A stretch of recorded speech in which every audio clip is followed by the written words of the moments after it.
If you want to know exactly how to get an effective workout in from just your hotel room or apartment, then this video is for you. All you'll be needing is your own body weight, a yoga mat, and a resistance band. This workout will target the full body so that you can do it 3 to 4 times a week and flexibly move it around your schedule. It's catered to every fitness level because you can always adjust the resistance of the bands or do harder body weight progressions. I'll also be sharing some alternatives should certain exercises be too difficult, and in the worst case, you just have more to choose from. This workout shouldn't take longer than 30 to 45 minutes, so let's get right into it. So before we get into the workout, the first thing we need to do is warm up. Warming up is crucial. If you do not warm up properly, you are more likely to get injured. Along with that, warming up properly allows you to perform better for the workout itself. So take this seriously. What we are going to do right now is some jumping jacks, and then we're going to go into some rotational movements to really lubricate those joints. So you can do this right now with me. I'm going to do some jumping jacks.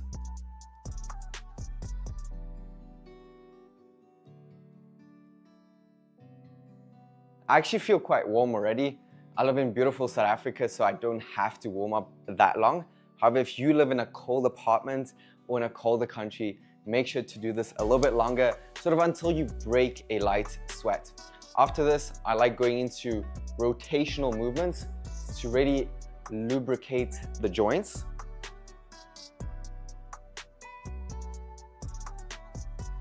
Especially the major joints like the shoulder joints and like the hip. So I like doing leg swings for this.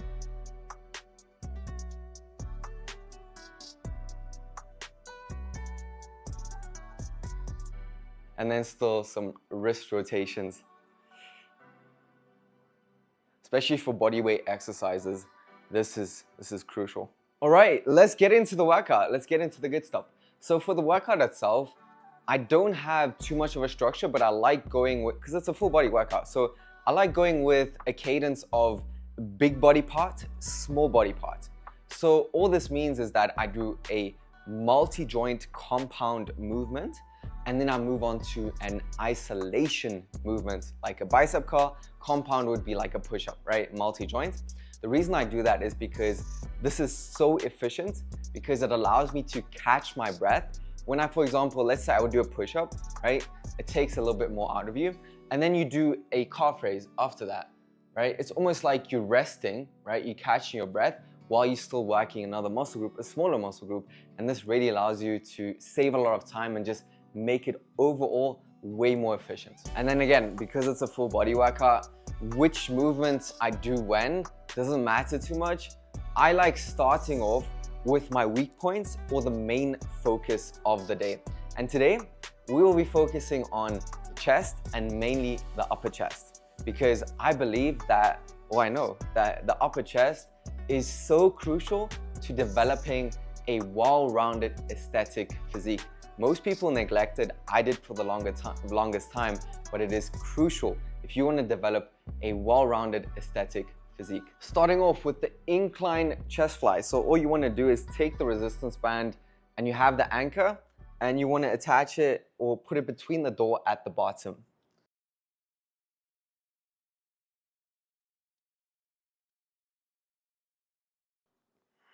From here, you take the resistance band handles, palms facing up. You can take a staggered stance and bring your hands together.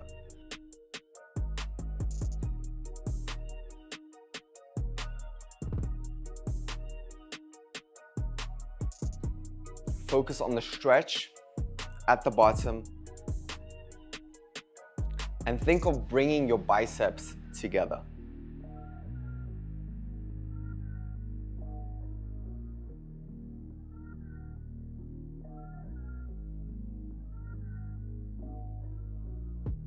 Keep your core engaged. Remember to breathe.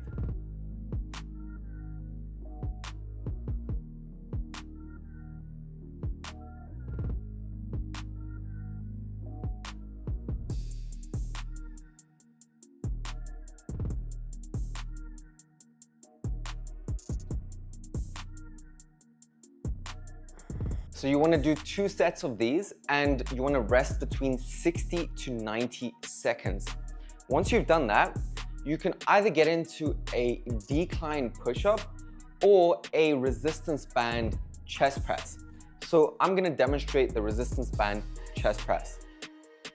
Pretty much same principle.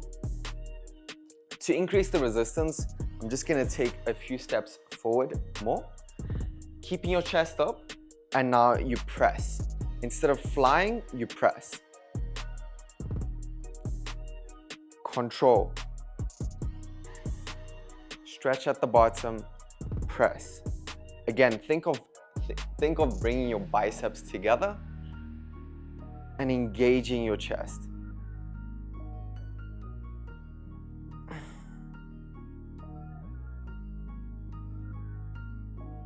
Core engaged. Remember to breathe. Keep your chest up.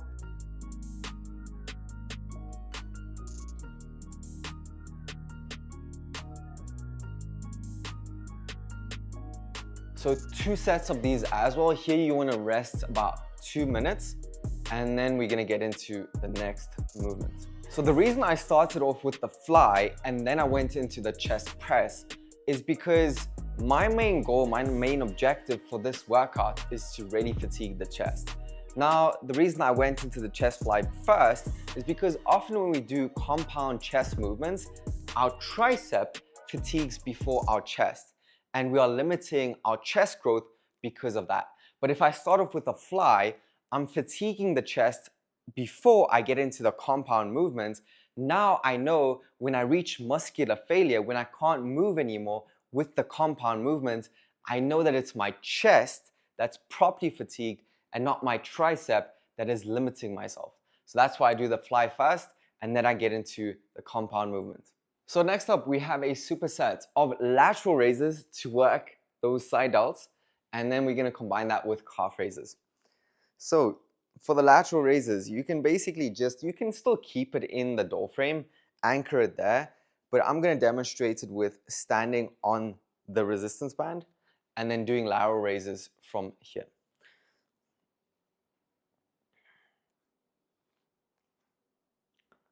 What you want to focus on here is keeping your chest up and driving up through your elbows.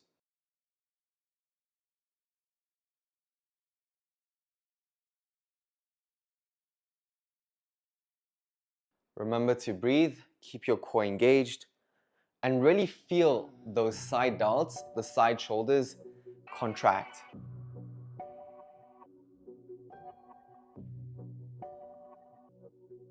If you do this properly, you don't need a lot of weight.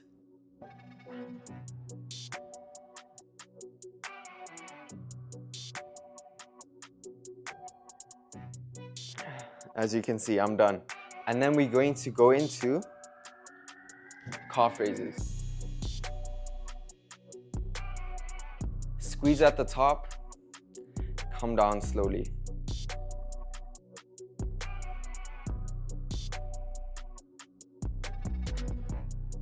Where a lot of people go wrong with calf raises is that they do that too quickly, and the Achilles tendon, which connects the calf to your foot, is a massive tendon. And if you bounce up and down, it sort of acts like an elastic, and you are using more of that elastic momentum as opposed to the muscle. So you actually want to pause at the bottom for a second. Squeeze at the top. Now what I did here was actually called a superset, and this is super efficient because you can basically combine 2 exercises that have nothing to do with each other. So I do the lateral raises, then I get into the calf raises, then I rest another 30 to 60 seconds before I get into my next set of the lateral raises. Now you're combining 2 exercises, making it a whole lot more efficient. So 3 sets of these and 10 to 15 reps, but really making sure you're properly pushing yourself. Alternatively, for the lateral raises, you can do an upright row. And for the calf raises, I would actually recommend, if you have some sort of an elevated surface you can do this on, use that, or you can also hold on to something and do single leg calf raises to increase the intensity. Next up, we have exercises for our legs. We cannot forget the legs, okay? And what we're gonna do today is a negative pistol squat. So this goes something like this. So what you wanna do is find something you can lower onto, and then you just put one leg out and you slowly lower yourself onto whatever chair or thing you have beneath you.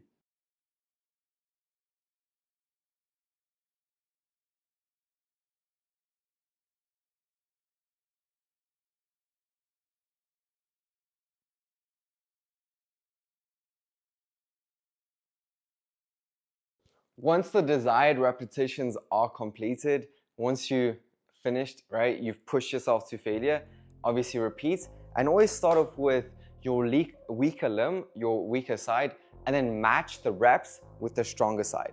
Alternatively, what you can do is resistance band squats.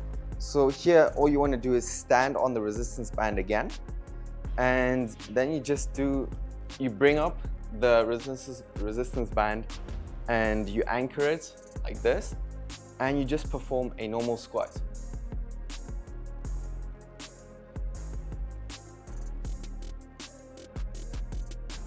Keep your chest up.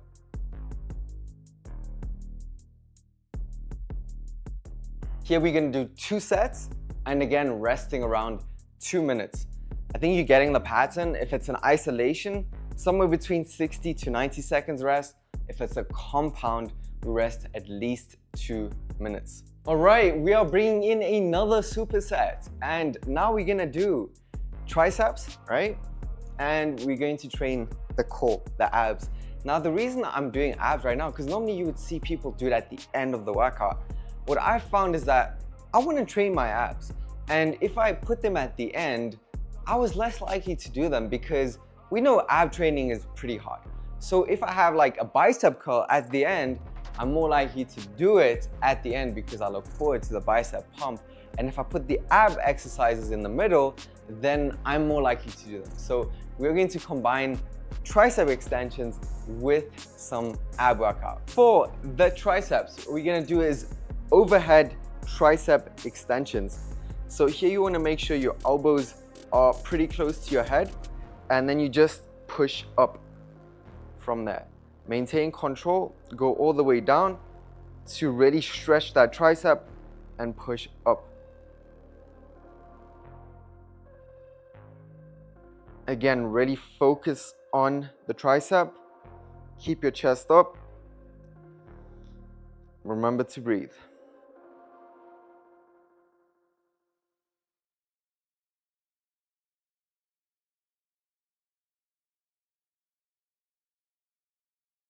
From here, we are going to go into leg lowers. So I'm going to bring out the yoga mat for this. And we're going to lift our legs. Come down slowly.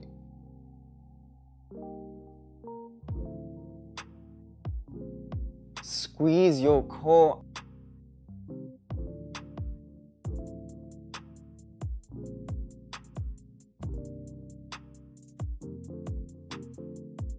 Two sets of these, and again, somewhere between 10 to 20 reps. But the main thing I want you to focus on is that you're actually taking your muscles to muscular failure, because that is the main driver for muscle growth. Like, the amount of reps doesn't matter too much as long as you don't go too high, but you need to push yourself. You need to get to the point where you can't lift the weight anymore, you can't move the resistance anymore. Then you know you have completed the set. Before that, don't stop. So that's the main thinking framework. Now for our final exercise, we cannot forget the back. Okay, and what we're gonna do here is bent over rear rows. So the reason we're gonna do rear rows, basically all that means is that you're targeting more of the rear delts, is because most of us, we live a very sedentary lifestyle, meaning we cave our shoulders forward a lot, and that's leading to bad posture. Now, what we want to do is we want to strengthen those rear delts to compensate for that. So that's why we're doing that exercise today. And the way we're going to do that is, again, you're going to stand on the resistance band.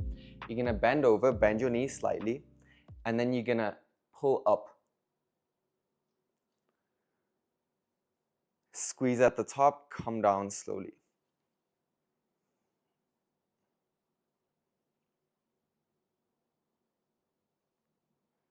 The difference between a normal row and a rare row is that you flare your elbows at a 45-degree angle to align with the rare delt muscle fibers. Here you want to think of driving your elbows to the ceiling. Keep your chest up. Remember to breathe.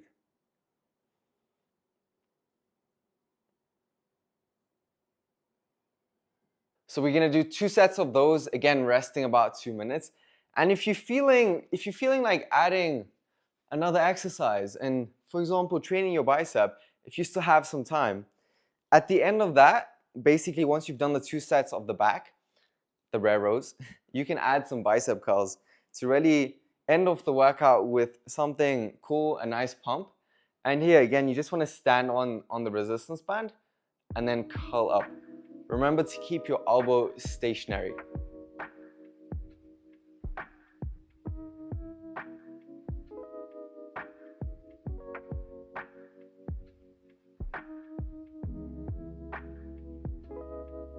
Here you want to think of driving up through your pinky to really engage that peak of the bicep. Squeeze at the top, come down slowly. So that's pretty much the workout. But before we end off the video, I need to recap something that's very, very important. I used to think that in order to grow the biggest muscles, I needed to lift the heaviest weight. That is not the case. If you actually understand how your muscles grow, you will understand that you can literally have a resistance band like this and grow big muscles. And that's because the main driver for muscle growth is not total tension. That would be if you would lift the heaviest weight. The main driver for muscle growth is mechanical tension, and that really acts on the individual muscle fibers as opposed to the muscle group as a whole. And the way to maximize mechanical tension is mechanical tension is at its highest when the movement involuntarily slows down towards the end of the set. So let's say you're doing a bicep curl and it starts getting hard, you're feeling the resistance more, you can't move the weight as fast anymore. That's when you know you're in that territory, and then you want to just get as many of those reps in as possible to maximize mechanical tension and so maximize your muscle growth. So that's pretty much it. And if you do this 3 to 4 times a week, I promise you, you will build an exceptional physique. And guess what? From anywhere, in your apartment, hotel room, wherever you are in the world. And of course, you need to couple this with the right nutrition. And to learn more about that, check out some of my other videos where I dive deeper into that.